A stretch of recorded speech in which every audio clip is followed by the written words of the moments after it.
Aktiviti penanaman cendawan telah lama wujud di Malaysia dan kini diusahakan secara komersial dan tradisional. Antara cendawan yang popular di Malaysia adalah cendawan tiram kelabu.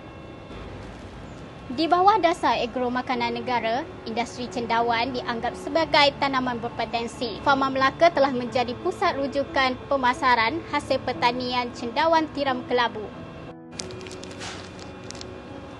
Sudah pastinya ramai yang tertanya-tanya bagaimana penghasilan cendawan dihasilkan. Mari kita saksikan bagaimana cendawan tiram kelabu dihasilkan.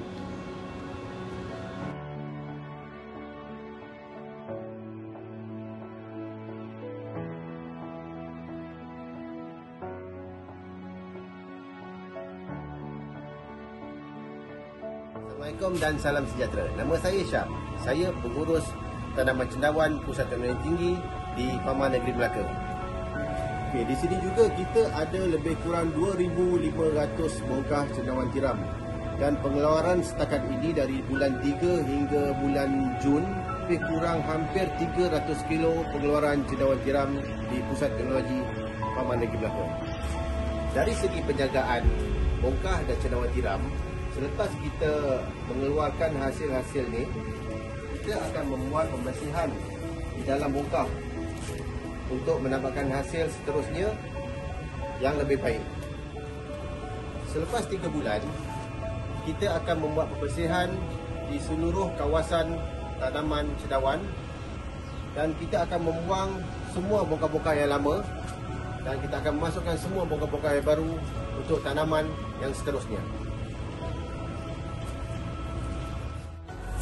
Di sini kita menggunakan sistem IoT, iaitu sistem IoT ini berfungsi apabila suhu di luar sekiranya terlalu panas, melebihi 30 darjah Celsius, sistem IoT akan berfungsi untuk menyejukkan di kawasan tanaman cendawan tiram.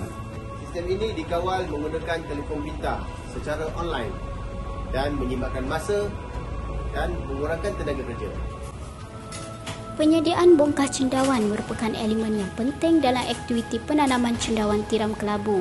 Untuk menghasilkan bongkah cendawan yang berkualiti, habuk kayu, dedak grade A dan kapur pertanian perlulah dicampurkan dengan kadar nisbah sebanyak 100:10:1. Ianya diikuti dengan mencampurkan air sehingga mencapai kelembapan sebanyak 50 hingga 60%. Campuran habuk kayu kemudiannya perlulah dimasukkan ke dalam beg plastik dan dihentak sehingga padat dan pemasangan penutup perlu dilakukan. Kaedah seterusnya, bongkah cendawan dibawa ke bahagian pengukusan. Pengukusan antara proses yang kritikal dalam proses penanaman cendawan. Pada proses ini, bongkah cendawan dibasmi atau disteril daripada sebarang spora, kulat dan mikroorganisma. Kaedah yang tidak betul akan memberikan risiko yang tinggi kepada bongkah cendawan. Bongkah cendawan hendaklah dikukus pada suhu 90 darjah Celsius ke atas dalam tempoh 7 hingga 8 jam adalah bersesuaian yang disarankan oleh Jabatan Pertanian.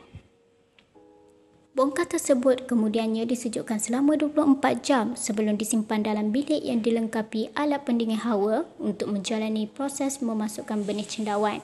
Kemudian bongkah cendawan hendaklah diperam dalam tempoh 35 hingga 60 hari bergantung pada tempoh benih matang sehingga mycelium tumbuh ke seluruh bongkah.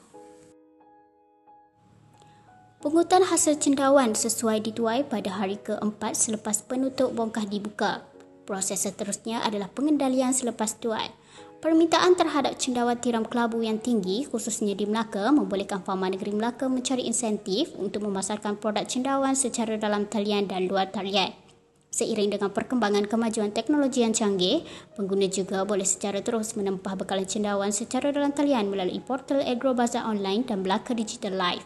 Bekalan cendawan tiram kelabu turut dipasarkan ke outlet-outlet Fama seperti Agrobazar Kedai Rakyat.